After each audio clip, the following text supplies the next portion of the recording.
என்ன மேடம் இங்க ED right நடந்துட்டு இருக்கு, பையன் மாட்டிக்க போறான். நேச்சுரலி அப்பா காப்பாத்துறதுக்கு போக வேண்டாமா? 2017 முதல் 2024 வரை 41 எஃப்ஐஆர் ஃபைல் ஆயிருக்கு. 2017 2021 வரைக்கும் ஏடிஎம், 2021 இன்னி வரைக்கும் டிஎம். ஹைகோர்ட்ல கோர்ட்டு ஃபைல் பண்ண 2 ஃபைல் பண்ணி எதுக்கு பண்ணாங்க? டாப் காம்பெனி ஒரு organisation, not N individual. So அதனால அந்த இதுக்குள்ள இவங்க இடி ரைட் பண்ணுவதற்கு சட்டத்திற்கு புறம்பானது. அதனால இடி ரைடை ஸ்டாப் பண்ணணும். சாத்தான்கள் ஆட்சிக்கு சாத்தான் குளமே சாட்சி அப்படின்னாரு. இன்னைக்கு சாயங்காலம் அதுக்கு ரிட்டார்ட் கொடுத்துருக்காரு. அதனால இது போய் நடந்துட்டே தான் இருக்கும். ஆனா அரக்கோணத்தை நடந்தது ரொம்பவே சீரியஸ் மேட்டரா தான் நான் பார்த்தேன் மேடம். பொள்ளாச்சியை விட ரொம்ப பெரிய சமாச்சாரமா இருக்குங்கிறது தோன்றது. அந்த பையனுடைய பேர் கூட பாருங்க, தைரிய செயல். என்ன அழகான பேர் அவங்க அப்பா அம்மா பண்ணிருக்காங்க. தெய்வ செயலாகட்டும், ஞானசேகரன் ஆகட்டும், ஜாபர் சாதிக் ஆகட்டும், தமிழ்நாட்டில் நடக்கும் ஆயிரக்கணக்கான பாலியல்களாகட்டும், தலித் வன்கொடுமைகளாகட்டும், எல்லாத்துக்குமே எல்லாத்தையுமே இவங்கதான் இன்வால்வ் ஆயிருக்கிறாங்க. அப்படின்னா நீங்க பாத்துக்கோங்க, என்கே காரங்க மேல எப்பவுமே போலீஸ் எஃப்ஐஆர் பதிவு பண்ணாது. அதுக்கு என்ன காரணம் கேட்டா, எங்க நடந்தாலும் குற்றம் தான் சார். ஆனா அதுல இந்த நிர்வாகி அந்த நிர்வாகின்னு வரும்போது தான் அந்த குற்றம் கட்சி சார்ந்து திரிக்கப்படுகிறது மக்கள் கிட்ட அப்படிங்கிற ஒரு எண்ணம் வருகிறது.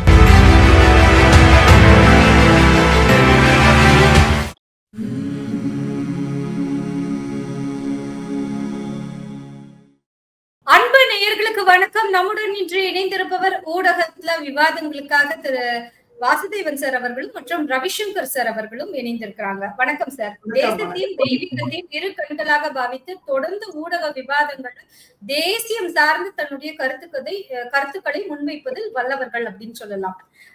சார் வாசுதேவன் சார், உங்ககிட்ட ஒரு கேள்வி சார். பயணம்னு வருது, 2 பயணம் இருக்கு. நான் முதல் பயணத்தை உங்ககிட்ட கேட்கிறேன். தமிழக முதலமைச்சர் திடீர் டெல்லி பயணம், அது ஏன் சார்? என்ன மேடம் இங்க ஈடி ரைட் நடந்துட்டு இருக்கு, பையன் மாட்டிக்க போறான். நேச்சுரலி அப்பா காப்பாத்துறதுக்கு போக வேண்டாமா? இதுக்கு முன்னால கூட அவங்க போனாங்க, ஞாபகம் இருக்கு அவங்களுக்கு? துணை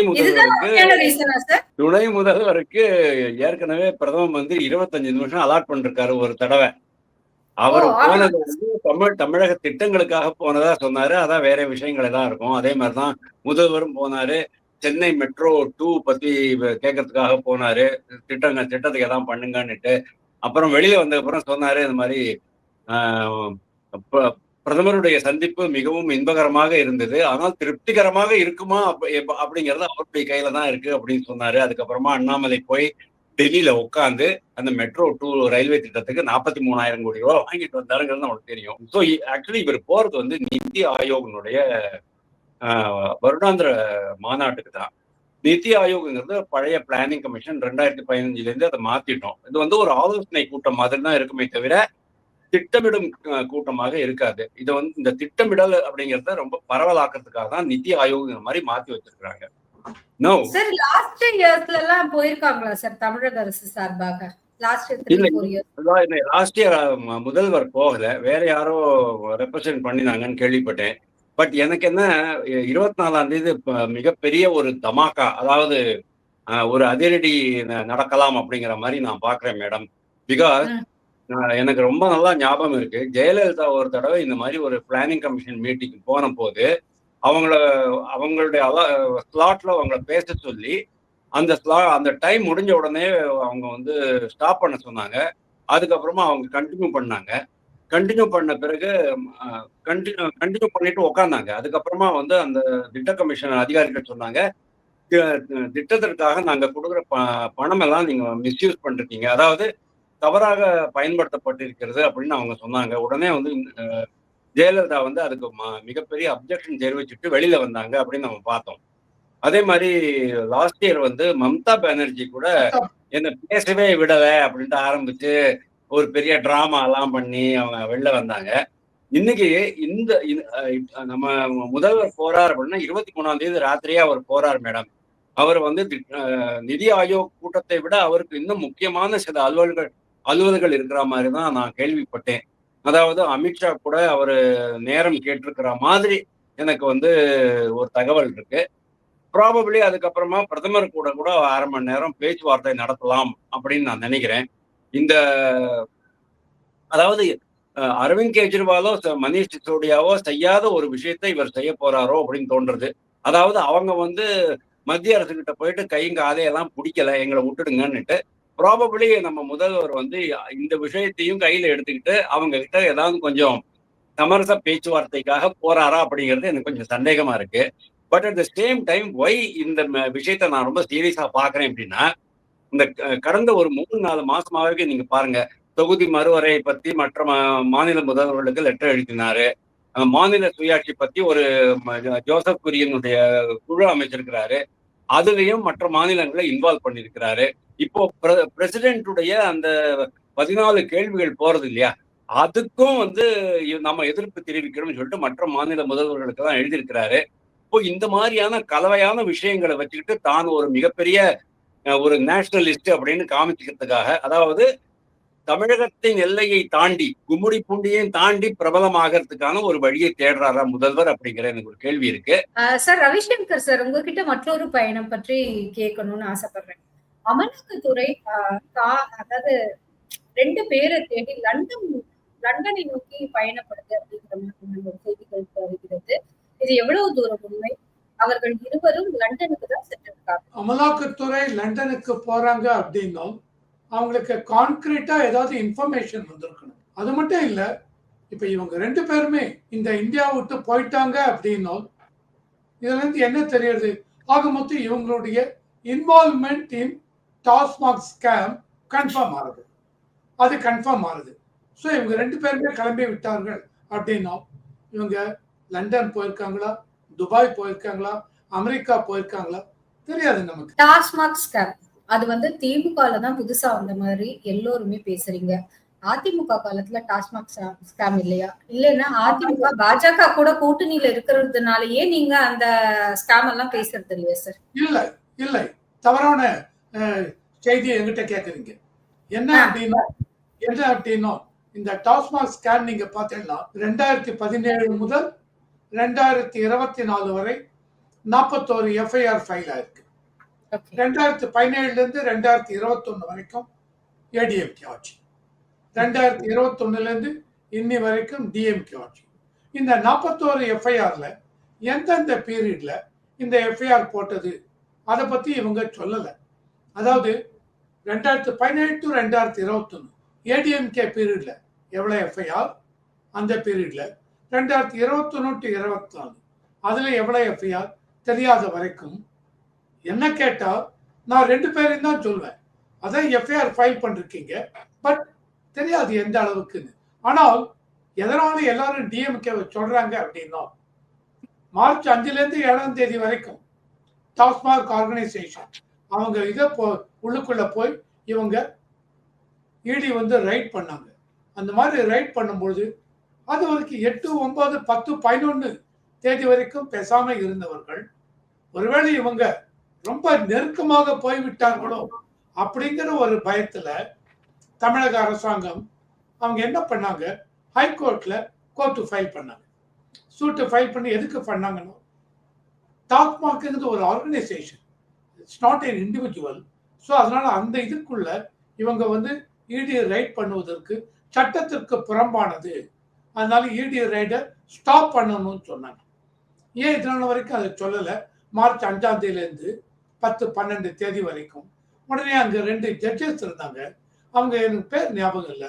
உடனே அவங்க என்ன பண்ணாங்க, இடி ரைடை ஸ்டாப் பண்ணி வைத்து விட்டு மார்ச் 25ஆம் தேதி வரைக்கும் ஸ்டாப் பண்ணாங்க. அதுக்கப்புறம் மார்ச் 25ஆம் தேதி மறுபடியும் கோர்ட் இதுவாகிறச்ச அந்த 2 நீதிபதிகளும் என்ன அழுத்தம் தெரியாது விட்ரா பண்ணிட்டாங்க. They recused themselves from the case. அதுக்கப்புறம் எஸ்.எம். சுப்பிரமணியன் அண்ட் ராஜசேகர் 2 நீதிபதிகளை போட்டாங்க. அவங்க ரொம்ப டீப்பா உள்ள போய் ஏப்ரல் 8ஆம் தேதி ஆர் 9th அன்னைக்கு இந்த கேஸுடைய further hearing or final hearing அப்படின்னாங்க. அப்பதான் இவங்க என்ன பண்ணாங்க, சுப்ரீம் கோர்ட்டுக்கு போனாங்க. தமிழக அரசு எதனால டிஎம்கேவே எல்லாரும் சொல்றீங்கன்னு சுப்ரீம் கோர்ட்டுக்கு போனாங்க. என்ன போனாங்க, இந்த கேஸ நீங்க சென்னை ஹைகோர்ட்ல இருந்து வேற எங்கேயாவது மாத்துங்க அப்படின்னு கேட்டுன்னு போனாங்க. ஏன் போனீங்க?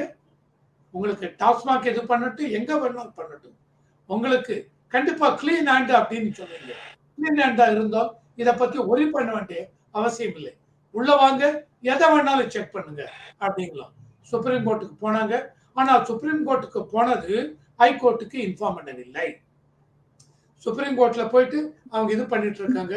சுப்ரீம் கோர்ட் ஹைகோர்ட் என்ன சொல்லிருக்கான், ஏப்ரல் 23 ஃபைனல் இது ஜட்ஜ்மெண்ட் கொடுக்கணும் அப்படிங்கிறத கோர்ட்டை இது பண்றாங்க.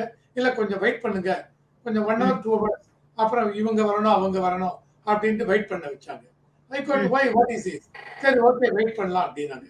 மறுபடியும் செகண்ட் டைம் அவங்க கேட்குறது, இல்லை இன்னும் we need another 1 or 2 hours. ஏன்னா சுப்ரீம் கோர்ட்ல போயிட்டு இருக்கு, அங்கே ஜட்ஜ்மெண்ட் அவன் கொடுக்கணும். தென் சுப்ரீம் கோர்ட் அவன் சொல்லிட்டான், நத்திங் டூயிங், இந்த கேஸை எங்கேயும் மாற்ற முடியாது, சென்னை ஹைகோர்ட்டு கிட்டே நீங்க பேசுங்க அப்படின்ட்டு. அந்த ஜட்ஜ்மெண்ட் வந்ததுக்கு அப்புறம் மத்தியானம் அரௌண்ட் 2, நான் சொல்ற டைமிங் வேணுமே வித்தியாசமா இருக்கலாம், அரௌண்ட் 2:30 மெட்ராஸ் ஹைகோர்ட்ல இவங்க போய் சரி சொல்றாங்க ஓகேன்னு. ஏன் இது வரைக்கும் என்ன தாமதம் என்ன அப்படின்ட்டு அப்புறம் ஹைகோர்ட்டுக்கு தெரிய வருது.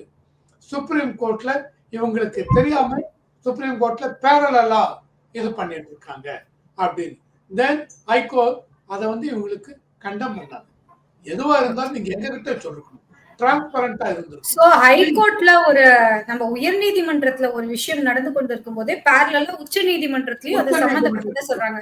ஒரு நிமிஷம் சார், வாசுதேவன் சார் நீங்க ஏதோ சொல்லணும்னு நினைக்கிறீங்க, சொல்லுங்க சார். இப்போதான் ஒரு 15 minutes பேக் ஒரு நியூஸ் பிளாஷ் வந்தது. தமிழக அரசு டாஸ்மாக் அமலாக்கத்துறையினுடைய டாஸ்மாக் சோதனையை நிறுத்த வேண்டும் சொல்லிட்டு திருப்பியும் உச்ச நீதிமன்றத்தை அணுகிருக்கு அப்படின்னு கேள்விப்பட்டேன். இந்த வழக்கை கூடிய விரைவில் ரிஜிஸ்டர் பண்ணி டேட் கொடுக்கணும், உடனே விசாரிக்கணும் அப்படிங்கிற மாதிரி தமிழக அரசு வேண்டுகோள் விடுத்திருக்குன்னு 15 minutes முன்னால இருக்கிற ஒரு செய்தி தான். இந்த ட்ரிப்பு கூட அவங்க உயர் நீதிமன்றத்திலே வழக்கு தொடர்ந்துருக்கலாம். பட் ஏன் அவங்க உச்ச நீதிமன்றம் போனாங்க அப்படிங்கிறது எனக்கு தெரியல. அப்படியே அவங்க போனாலும் கூட இதுக்கு முன்னால என்ன அவங்க ஸ்டாண்ட் எடுத்தாங்களோ அதே ஸ்டாண்டு தான் இன்னமும் எடுக்க போறாங்க அப்படிங்கிற மாதிரி நான் நினைக்கிறேன். காரணம் என்ன அப்படின்னு கேட்டா, முதல்ல அமலாக்கத்துறை மட்டும், அதாவது டாஸ்மாக் மட்டும்தான் இருந்தது, விசாகன் மற்ற அதிகாரிகள் மட்டும்தான் இருந்தாங்க. ஆனா அந்த மணி ட்ரெயினுடைய அந்த சம்பந்தத்துல யாரெல்லாம் சந்தேகத்துல இருக்கிறாங்களோ அவங்களெல்லாம் கூட இந்த ட்ரிப்பு வெளியில கொண்டு வந்திருக்கிறாங்க இல்லையா. அதனால இந்த விஷயம், அதனால இந்த ட்ரிப்பு கண்டிப்பா உச்ச நீதிமன்றம் திருப்பியும் டிஎம்கே அரசுக்கு ஒரு புட்டு வைக்கும் அப்படின்னு நான் நினைக்கிறேன். தேங்க்யூ. நீங்க கேட்ட கேள்விக்கு பதில் நான் கொடுத்துட்டேன்னு நினைக்கிறேன். எதனால எல்லாரும் இன்னி வரைக்கும் ஏடிஎம்கே இவங்க எந்த கேஸுக்கும் போல, எந்த சுப்ரீம் கோர்ட்டுக்கும் போல, என்ன நடக்கிறது என்ன பார்த்துக்கிட்டோம் விட்டுருக்காங்க. அதனால ஏடிஎம்கே ஒண்ணு இல்லையா தெரியாதுங்க. ஏடிஎம்கே வருவது வரட்டும்னு இருக்காங்க, இல்லைன்னா வந்தா சந்திச்சு போவோம் அப்படிங்கிற மனநிலையில இருக்காங்க. 41 எஃப்ஐஆருங்க. எஃப்ஐஆர் இந்த இன்டென்சிட்டி, வீரியம் எந்த அளவுக்கு இதுவா இருக்குன்னு தெரியாது. ஏடிஎம்கே கவலைப்படல. ஆனால் இப்ப இவர் வாசுதேவன் சார் சொன்னார் பிரேக்கிங் நியூஸ் வந்திருக்குன்னு. எதுக்காக மறுபடியும் உச்ச நீதிமன்றத்தை நாடி இது எதுக்கு தடை செய்யறீங்க, என்ன பண்ணணும்? ஏன் உச்ச நீதிமன்றத்தை நாடியது திமுக அப்படிங்கிறது $1 மில்லியன் கேள்வியாக நமக்கு இருக்கிறது. அப்படி எடுத்துக்கலாமா? கண்டிப்பா கண்டிப்பா. ஏன்னா அவர் சொன்ன மாதிரி மார்ச் 15 சாரி மே 14 8 இடத்துல இப்ப இந்த தடவை டாஸ்மாக் அபிஷியல்ஸ் வீக்ல மெயினா விசாகன் எம்டி, அதுக்கப்புறம் ஒரு மேடம் அவங்க ராமசுப்ரமணியன் நினைக்கிறேன், மேடம் சங்கீதா, இதை தவிர மற்ற அபிஷியல்ஸ், அதை தவிர ஒரு ஹோட்டல் ஓனர், அதை தவிர ஒரு ப்ரொடியூசர் ஆகாஷ், தென் another guy called ரதீஷ், இவங்க எல்லாரும் மேலேயும் ஆக்ஷன் எடுத்துட்டு இருக்காங்க. சோ என்ன சொல்லுங்க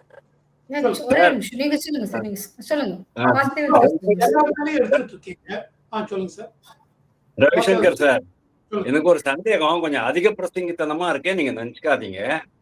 முதல்வர் இப்போ அங்க போயிருக்க காரணமே, அதாவது முதல்வர் அங்க போறாரு. இன்னைக்கு ராத்திரி அவங்க ஃபைல் பண்றாங்க, உச்ச நீதிமன்றத்துல மேல்முறையீடு பண்றாங்க, அதாவது முறையீடே பண்றாங்க இப்போ. ஸோ ப்ராபபிளி அந்த யஷ்வந்த் வர்மா மாதிரியான ஏதாவது நீதிபதிகளை போய் பார்க்கறதுக்காக இருக்கலாமா அப்படிங்கிறது கூட எனக்கு ஒரு சந்தேகம் வருது. தப்பா நினைச்சுக்காதீங்க, கொஞ்சம் அதிக பிரசங்கித்தனமா தான் கேட்கிறேன். தேங்க்யூ. இதனால இவங்க போறது, சோ நீங்க கேட்ட கேள்விக்காக நான் சொன்ன பதில், ஏன் எல்லாருமே டிஎம்கே டிஎம்கே டிஎம்கேன்னு சொல்றீங்கன்னு. நான் என்ன சொல்றேன், டாஸ்மாக் அபிஷியல்ஸ் தானே, why should you bother as a government? நீங்க கவலைப்படுறீங்க. டாஸ்மாக் அபிஷியல் ஈடுபட்டிருந்தால், லஞ்ச ஒழிதலில் ஈடுபட்டிருந்தால் அவங்க மாட்டிக்க போறாங்க. Let them be imprisoned. Let the government take action again. Let the court, initiate stringent process, action against them. Why the government should bother? கவர்மெண்ட்டுக்கு as long as யாரு ministers இவங்க யாருமே இன்வால்வ் ஆகல, கவர்மெண்ட் எங்களுக்கு எந்த விதத்திலும் அதுல ஒண்ணு இல்லைங்கிறச்ச எதுக்காக மறுபடியும் சுப்ரீம் கோர்ட்டை இவங்க நாடுறாங்க அப்படிங்கறதுல மக்களுக்கு கண்டிப்பாக ஒண்ணு தோணும். எதுக்காக இப்படி போறாங்க? ரவிசங்கர் சார், உங்களோடதே நான் எடுத்துக்கிறேன். ரவிசங்கர் சார் என்ன சொல்றாருன்னா, ரொம்ப தெளிவா திமுக தொடர்ந்து எப்பெல்லாம் வந்து அவங்களுக்கான ஒரு இடம் வந்து ஒரு நீதிமன்றமோ இல்ல மற்ற ஒரு ஹையர் ஆர்டர் அவங்கள நோக்கி வருகிறதோ, அது அவங்களுக்கு கொஞ்சம் நெருடலா இருந்தா கூட உடனே உச்ச நீதிமன்றத்தை நாடுவதை அவங்க தவறுவதே இல்லை. அதுக்கு உதாரணம் நம்ம நிறைய சொல்லலாம். அண்ணா நகர் கேஸாக இருக்கட்டும், பெண் அந்த சிறுமி பாலியல் வன்புணர்வு கேஸாக இருக்கட்டும், இல்லைன்னா சமீபத்துல இந்த அண்ணா யூனிவர்சிட்டி ஞானசேகரன் இந்த விஷயத்துல வந்து சென்னை மாநகர ஆணையரை வந்து ஒரு சின்ன ஒரு கூட்டு வச்சிருந்தாங்க நீதிமன்றம், உயர் நீதிமன்றம். அவங்க மேல மட்டும் ஆக்ஷன் எடுக்காதீங்கன்னு சொல்லி இவங்க பதில் மனு தாக்கல் செய்ததாக இருக்கட்டும், இப்போ இந்த இழி ரைடுக்காக டாஸ்மாக் ரைடுக்காக இருக்கட்டும், இதற்கு முன்னரே செந்தில் பாலாஜி அவர்களுடைய கைதாக இருக்கட்டும், இந்த மாதிரியான நிறைய விஷயங்கள்ல திமுக அடிக்கடி உச்ச நீதிமன்றத்தின் கதவுகளை தட்டுவதை நாம் நேரில் காண முடிகிறது. அதை அப்படியே அக்செப்ட் பண்ணிக்கிறோம் சார். வாசுதேவன் சார், உங்ககிட்ட ஒரு கேள்வி. இந்த பயணங்கள் அதெல்லாம் தாண்டி சமீபத்துல ஒரு பிரஸ் மீட் நினைக்கிறேன், இல்லைன்னா ஒரு செய்தி அறிக்கை அந்த மாதிரில மதிமுகவின் பொதுச் செயலாளர் வைகோ அவர்கள் வந்து ஒரு வார்த்தை சொல்றாரு. இந்த தமிழ் ஈழம் இருக்கு இல்லைங்களா, அது வந்து இந்திரா காந்தி இருந்தா கண்டிப்பா மலர்ந்திருக்கும் அப்படின்னு சொல்றாரு. அது கண்டிப்பா மலர்ந்திருக்குமா? அப்படி மலர்ந்திருந்தா என்ன மாதிரியான தாக்கத்தை ஏற்படுத்திருக்கும்? ஏன்னா தமிழ் ஈழத்துக்கும் நம்ம வந்து காங்கிரஸுக்கும் ஒரு முரண் அப்படிதான் நம்ம பாக்குறோம். இந்த ஸ்டேட்மெண்ட் எப்படி சார் அது வந்து அக்செப்ட் பண்ணிக்க முடியும்? இல்ல, எனக்கு என்னமோ வைகோபால் சாமி பேசுறது எல்லாமே கொஞ்சம் அவுட் ஆஃப் த வே போற மாதிரி தான் இருக்கு. ப்ராபபிளி வயசு காரணமாக இருக்கலாம். ஏன்னா வயசானவங்களுக்கு எல்லாம் வந்து ஒரு கோர்வையாக பேச தெரியாது, கோர்வையாக சிந்திக்க தெரியாது. அவங்க வந்து அந்த காலத்து ஒரு மனநிலையிலேயே இருக்காங்க அப்படிங்கிற மாதிரி தான் நான் நினைக்கிறேன். இந்திரா காந்தி இருந்திருந்தாங்கன்னா தமிழ் ஈழம்லாம் வந்திருக்க சான்ஸ் இல்லை. அது எந்த கான்டெக்ட்ல அவர் சொல்றாரு மேடம்? அந்த 1970, அதாவது இந்த ஆபரேஷன் சிந்தூர் நடந்த போது இந்த 1971 இந்திரா காந்தியை பத்தி இவங்கெல்லாம் ஞாபகப்படுத்தினாங்க. ஞாபகம் இருக்கா? இந்திரா காந்தி என்ன பண்ணினாங்க? 93,000 சோல்ஜர்ஸை வந்து சரண்டர் ஆன போது அவங்களை திருப்பி கொடுக்கறதுக்கு முன்னால பிஓகையை மீட்டிருக்கணுமா வேண்டாமான்னு நான் கேள்வி கேட்டேன். அதே மாதிரி இந்திரா காந்தி அந்த சமயத்துல எவ்வளவோ சாதிச்சிருக்க முடியும், அவங்கெல்லாம் அதை சாதிக்கவே இல்லை. அதனால இந்திரா காந்தி ஒரு மிகப்பெரிய தலைவர் நான் ஏத்துக்கிறேங்கிறதெல்லாம் நான் பதிவு பண்ணிருக்கேன், உங்ககிட்டயும் பதிவு பண்ணிருக்கேன் நான். ஸோ அந்த கான்டெக்ட்ல அவங்க வந்து, அதாவது ஒரு புதிய இஸ்லாமிய நாடு உருவாவதற்கு அவர் காரணமாக இருந்தது போல் தமிழ் ஈழத்தையும் உருவாக்குவதற்கு அவர் காரணமாக இருந்திருக்கலாம் அப்படின்னு அவர் நினைக்கிறாரு. பட் தமிழ் ஈழம்ங்கிறது கான்செப்டே டோட்டலி டிஃப்ரெண்ட். ஏன்னா தமிழ் ஈழத்துக்கு அந்த தமிழ் ஈழம் அந்த போராட்டம் இருக்கு இல்லையா, அது வந்து ஒரு தீவிரவாத இயக்கமான ஒரு போராட்டமா தான் நம்ம பார்த்தோம்.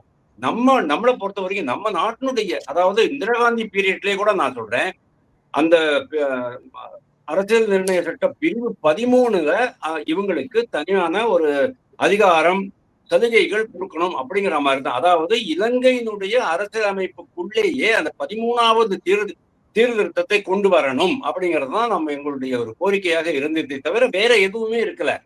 அதாவது அவங்களுக்கு தனிநாடு வேணுங்கிறத இந்தியா ஒரு அண்டை நாடாக ஆதரிக்கவில்லை. 13 மட்டும்தான் நீங்க கொண்டு வரணும். இன்னைக்கு வரைக்கும் அவங்க அந்த 13 கொண்டு வரல மேடம். 11 இயர்ஸா மோடி கவர்மெண்ட்டும் ரொம்ப ட்ரை பண்ணிக்கிட்டு தான் இருக்காங்க. இன்னைக்கு வரைக்கும் அந்த 13 கொண்டு வரல. ஆனா கடந்த தேர்தல் சமயத்துல சிங்கள பார்ட்டிகள், அதாவது கட்சிகள் எல்லாமே வடகிழக்கு, கிழக்கு, வடக்கு மாகாணங்கள்ல வந்து தமிழர்களுடைய வாக்குகளை பெற்றார்கள். அவங்க வந்து கேட்டு பெற்றார்கள். அது மட்டும் இல்லாம நம்ம மத்திய அரசு, மோடி அரசு வந்து அங்க போயிட்டு பல்வேறு நலத்திட்டங்கள்லாம் பண்ணிருக்கிறாங்க. நிறைய பேர் வீடுகள் கட்டி கொடுத்துருக்காங்க, சமுதாய கூடங்கள், பள்ளிகள், ஹாஸ்பிட்டல்கள் எல்லாமே அவங்க கட்டி கொடுத்துருக்காங்க. பிளஸ் அந்த தமிழர்களை, அதாவது சிங்களரிலிருந்து பிரிந்த தமிழர்களை சிங்கள சமுதாயத்தினுடன் இணைப்பதற்கான எல்லா வேலையும் மத்திய அரசு பண்ணிட்டு இருக்கும் போது இதைத்தான் இந்திரா காந்தியும் பண்ணிருக்கணும். பட் இந்திரா காந்தியுடைய பீரியட்ல வந்து இந்த மாதிரி ஐடியா போடுறவங்க எல்லாம் யாரும் இருக்கல. Indira Gandhi alone cannot do anything. ஆனா இன்னைக்கு மோடி அரசுல அந்த மாதிரி இல்ல. புதிய புதிய சிந்தனைகள், புதிய புதிய சிற்பிகள் வராங்க. அதனாலதான் இந்த அளவுக்கான ஒரு அமைதியை அங்க நம்ம பார்க்க முடியறது. இனிமேலும் அவர் வந்து வைகோ அதை பத்தி பேசினா சொன்னா புத்தி பேதரிச்சு போச்சுன்னு தான் நான் சொல்லுவேன். Sorry. Okay sir. Sir Ravishankar sir, உங்ககிட்ட ஒரு கேள்வி. இன்று நாம இன்னைக்கு பேசியிருக்கோம் இல்லையா, மதியம் வந்து பார்த்தசாரதி கோயில்ல அன்னதானம், துணை முதலமைச்சர் வந்து உணவு அருந்திருக்காரு. இதை நீங்க எப்படி பாக்குறீங்க? இவங்க இதனால வரைக்கும் நம்ம நினைத்து கொண்டிருந்தது எல்லாமே திமுக இல்ல, ஏன் நான் இந்த கேள்வி கேட்கிறேங்கிறத சொல்லிடுறேன் சார் வெளிப்படையா. இங்க வந்து ஒரு பார்வை இருக்கு எப்பவுமே. திமுக வந்து இந்துக்களுக்கு வந்து ஒரு காமனா இருக்க மாட்டேங்கிறாங்க. அவங்க வந்து வெளிப்படையா எப்படி நான் ஒரு கருத்து உங்களுக்கான ஆட்சி அப்படின்லாம் சொல்றாங்களோ, இந்துக்கள் பண்டிகைகளுக்கு எல்லாம் சொல்ல மாட்டேங்கிறாங்க அப்படின்னு இருக்கு. ஆனா இன்னைக்கு நம்முடைய தமிழ்நாட்டின் துணை முதலமைச்சர் திரு உதயநிதி அவர்கள் வந்து பாத்தீங்கன்னா பார்த்தசாரதி கோயில்ல, இந்துக்களுக்கு பெரும்பான்மையா தெய்வமா போற்றி பிடிக்கிற பார்த்தசாரதி ட்ரிப்ளிகன் கோயில்ல அன்னதானத்துல உட்காந்து உணவு அருந்திருக்காரு.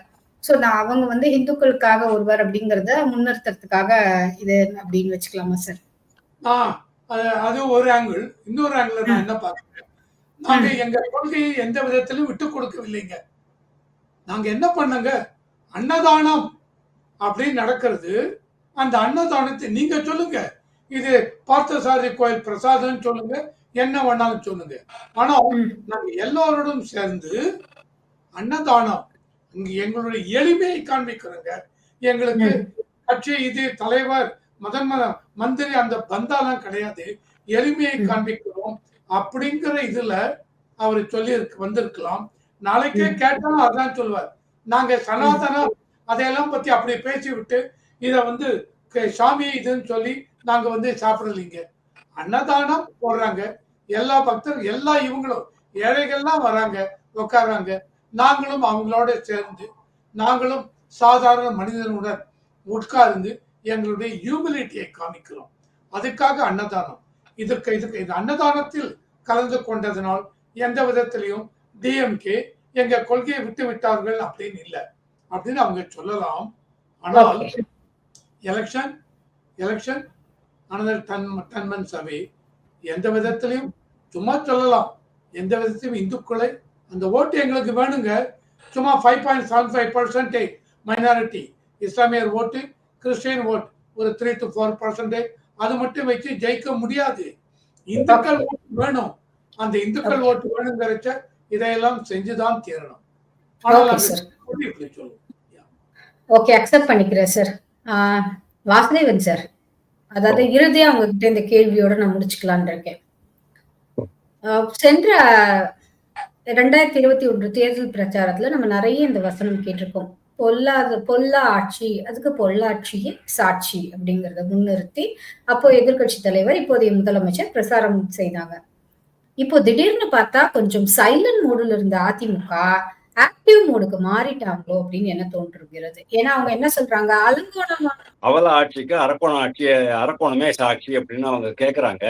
இந்த மாதிரி ஆமா, அதுக்கு இப்போ சேகர் பாபு அது ஓகே, நான் ஆன்சர் பண்ணிடுறேன்.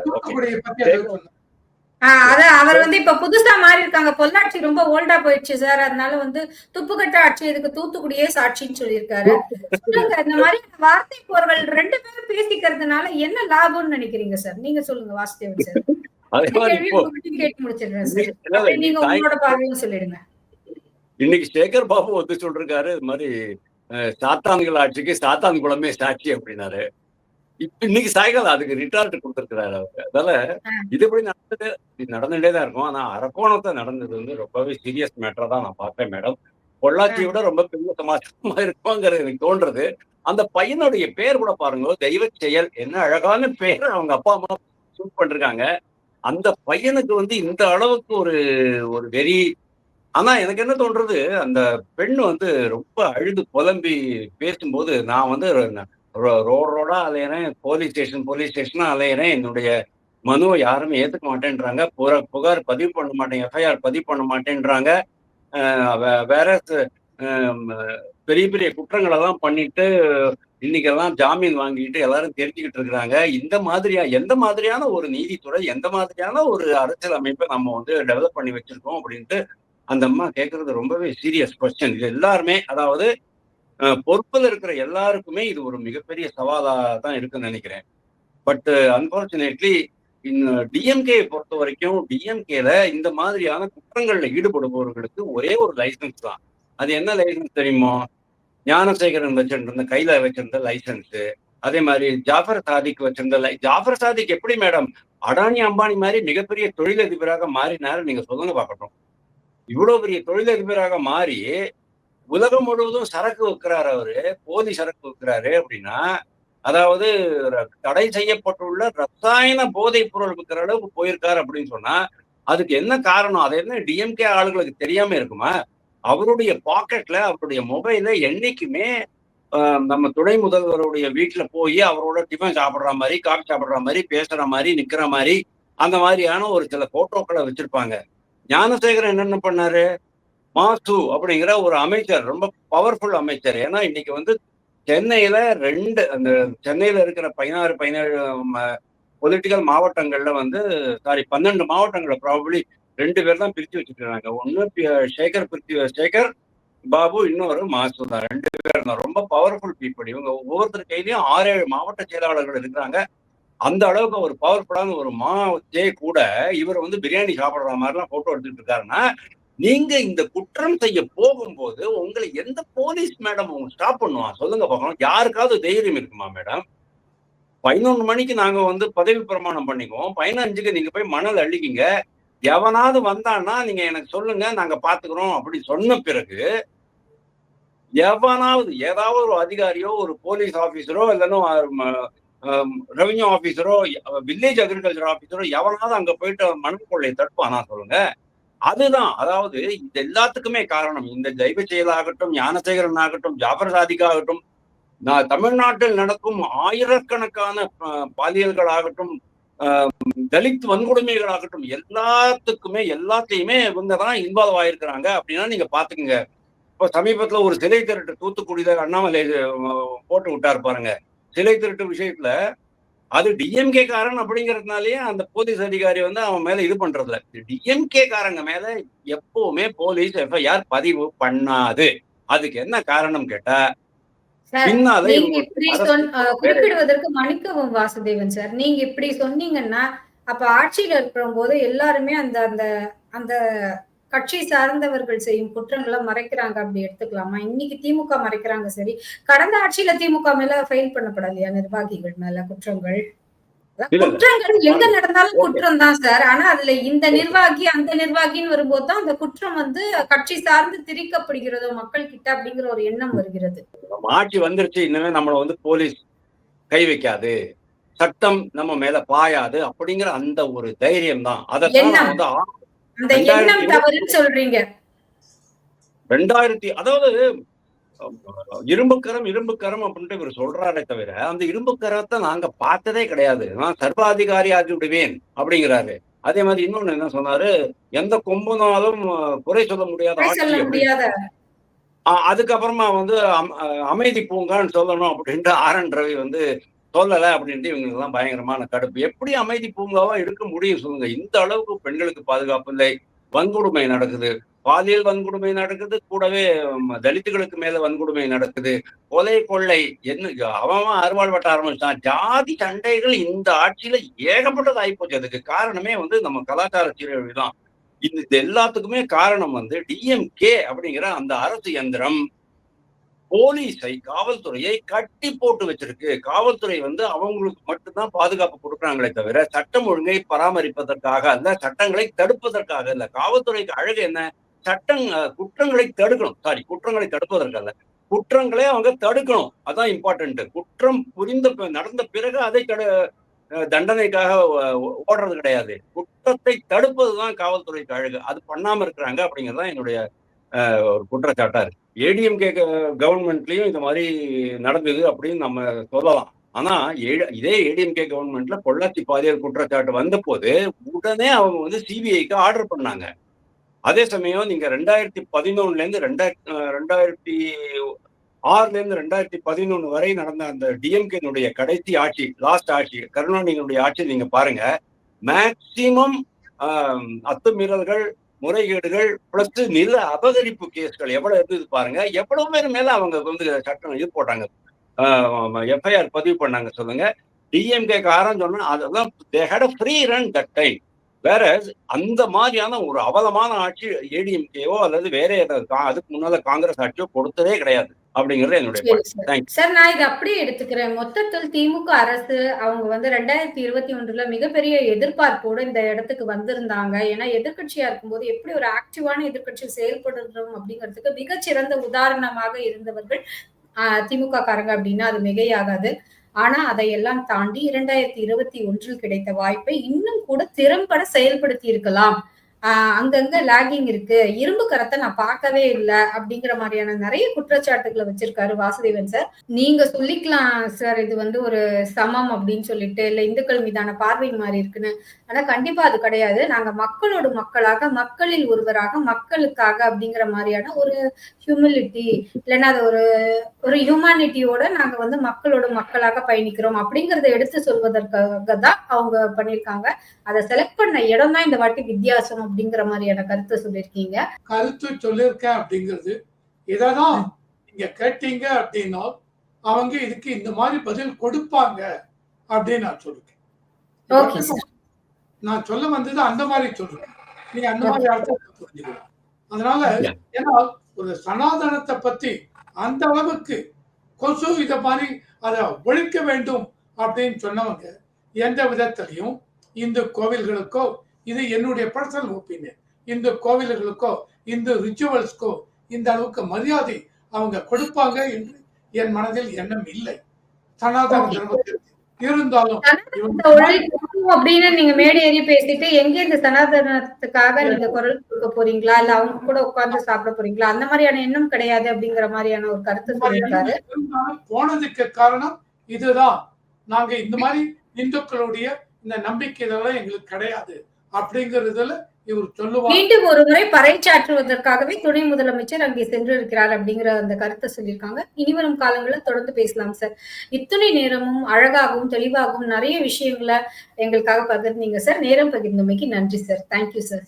நன்றி. தேங்க்யூ.